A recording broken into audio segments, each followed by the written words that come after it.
Katniss Chronicles.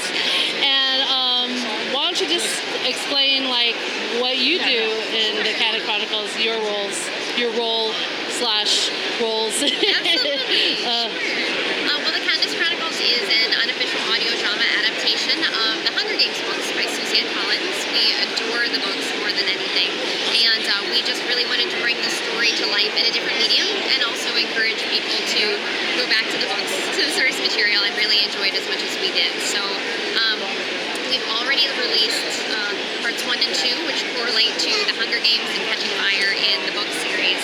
We released them free online as half-hour episodes, and it's a lot like the radio shows in the 30s and 40s, in that it's a cast of characters, sound effects, score by the wonderful Sam Cushion, who's also a part of the Hunger Games community. And it's like watching a movie, except we only get the audio of it. So we've adapted it with great writers, Sam Rhodes, who's right over here behind me.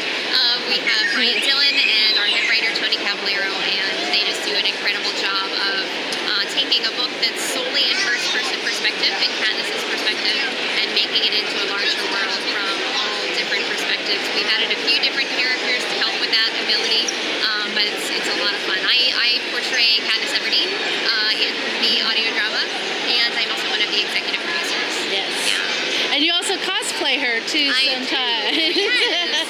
When was it? Oh gosh, probably like 3 years ago. I know. Yeah, it was 3 years ago. Yeah. So where are you guys at now as far as like the Katniss Chronicles? You just finished 1 and 2? Yes. And are you in the process of doing 3, or are you still in the beginning stages, or what's going on with that? We are full force into part 3. Parts 1 and 2 are all available for free download on our website, which is thekatnisschronicles.com, as well as on iTunes. And we have already cast, written, and recorded most of part 3 already. We've already listened to episodes 1 and 2 of part 3, so we've got a sneak peek of what's to come. And all of the other actors have been recorded except Katniss, because there's quite a bit of dialogue. So we're still recording that part of it, but we're well into it. And everything will come out in June, and we'll be announcing very, very soon, along with a sneak peek trailer of what's to come in part 3 next month. Awesome. Yeah. Awesome. So, you know, it comes pretty fast, you know, and so I'm wondering, like, as far as once you're done with the Katniss Chronicles, do you have any other plans for that story, or you know, or any other plans for any other book to, I guess, / radio adaptations? Yeah, we definitely love the audio drama medium. It's been so great to work with. I've loved voice acting. It's so much fun. I found this real love of it for doing it.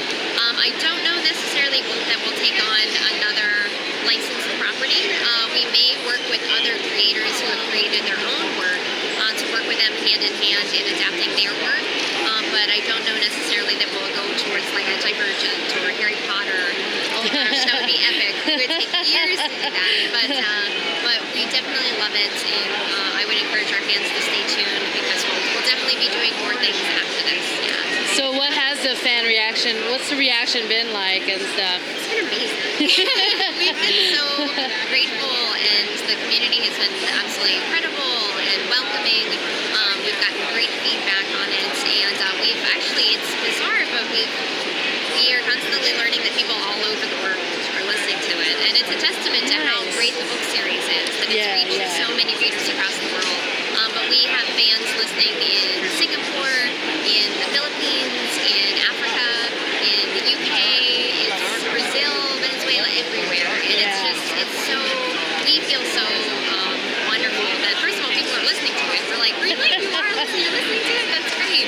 And then people enjoy it and keep coming back to it. It helps us to keep going. It reminds us that people are listening and there's a reason to do it. Yeah. Well, the way that you guys do it, because you have that freedom, it seems, I mean, it's very, very much the story, you know, as compared to like trying to stick it into like a 2-hour movie and stuff like that. There's nothing that you actually like, there's nothing important that you really cut, or, you know, and then you really kind of enhance it. Exactly. Right? Yeah.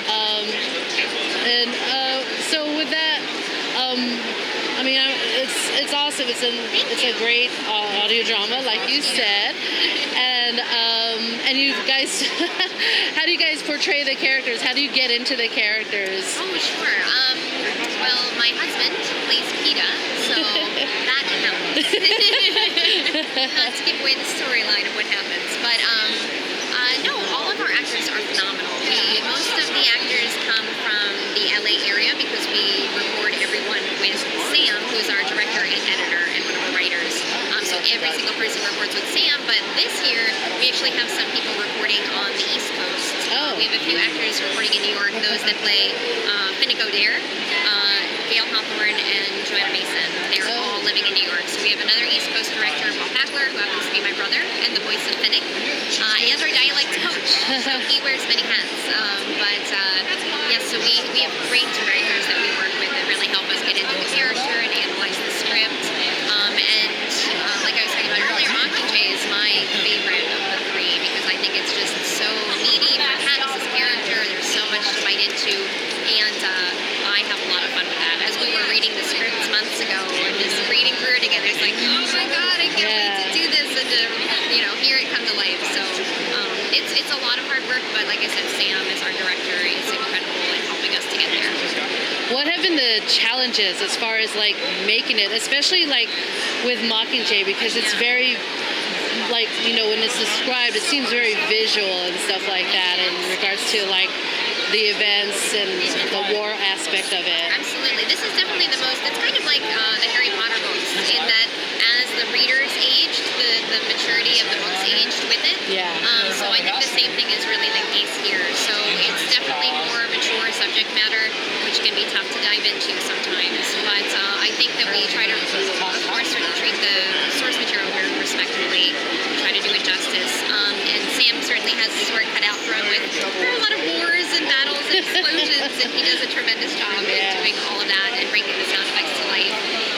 And even just going back to, spoiler, when Katniss goes back to District 12 at the very beginning of Mockingjay to see what's left of the ruins, just the eerie sense of what that is and walking around in this post-apocalyptic district where just everything is gone and, so many people have perished. It's the mood that he's able to create both with sound effects and again with Sam Christian's music, which is, I can't speak highly enough about Sam Christian and his music. It's really incredible. Yeah. Exactly. Hold on, let me just pause